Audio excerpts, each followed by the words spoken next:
क्या आपको पता है श्री बांके बिहारी जी के हाथों में बांसुरी क्यों नहीं है और उनकी प्रकटने की कथा क्या है?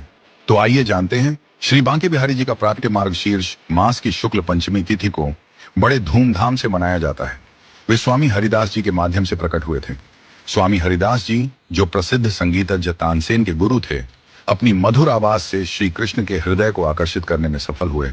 उन्होंने 12 साल तक निधिवन में भजन गाए और अपना पूरा जीवन बिहारी जी के चरणों में लगा दिया, जिससे श्री कृष्ण ने स्वयं श्री बांके बिहारी जी के रूप में प्रकट होने का निर्णय लिया। स्वामी हरिदास जी ने श्री कृष्ण और राधा जी के मिलनसार रूप को बांके बिहारी का नाम दिया।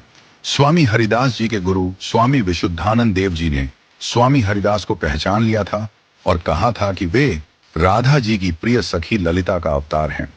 जब श्री बांके बिहारी जी प्रकट हुए तो उनके साथ राधा जी भी थी।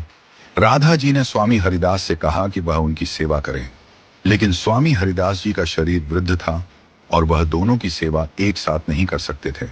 तब राधा और कृष्ण दोनों एक साथ समाहित हो गए।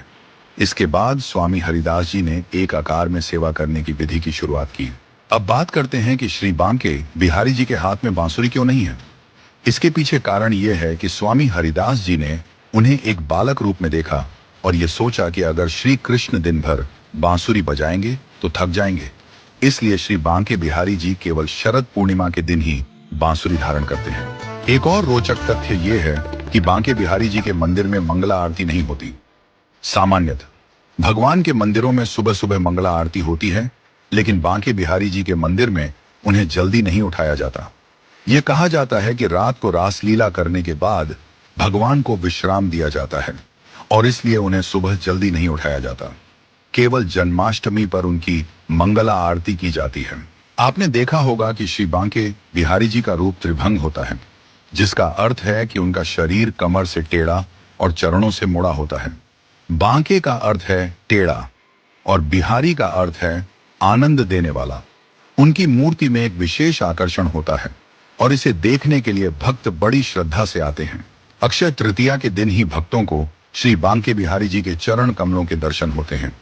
इस दिन उनके पूरे शरीर के साथ साथ चरणों के दर्शन भी संभव होते हैं। मंदिर के गर्भगृह के सामने पर्दा लगा रहता है ताकि भक्तों की नजरें भगवान के चरणों से न टकरा जाएं। एक दिलचस्प कथा भी है कि एक भक्त जो भगवान के दर्शन कर लौट रहा था, भगवान के प्रति अपने प्रेम में रोने लगा। भगवान बांके बिहारी जी ने उसकी भावना को समझा और मंदिर के पर्दे के पीछे से उसकी श्रद्धा के अनुसार निकल पड़े। अगर ये दिलचस्प कथा आप सुनना चाहते हैं तो कमेंट बॉक्स में बांके बिहारी लाल की जय अवश्य लिखें।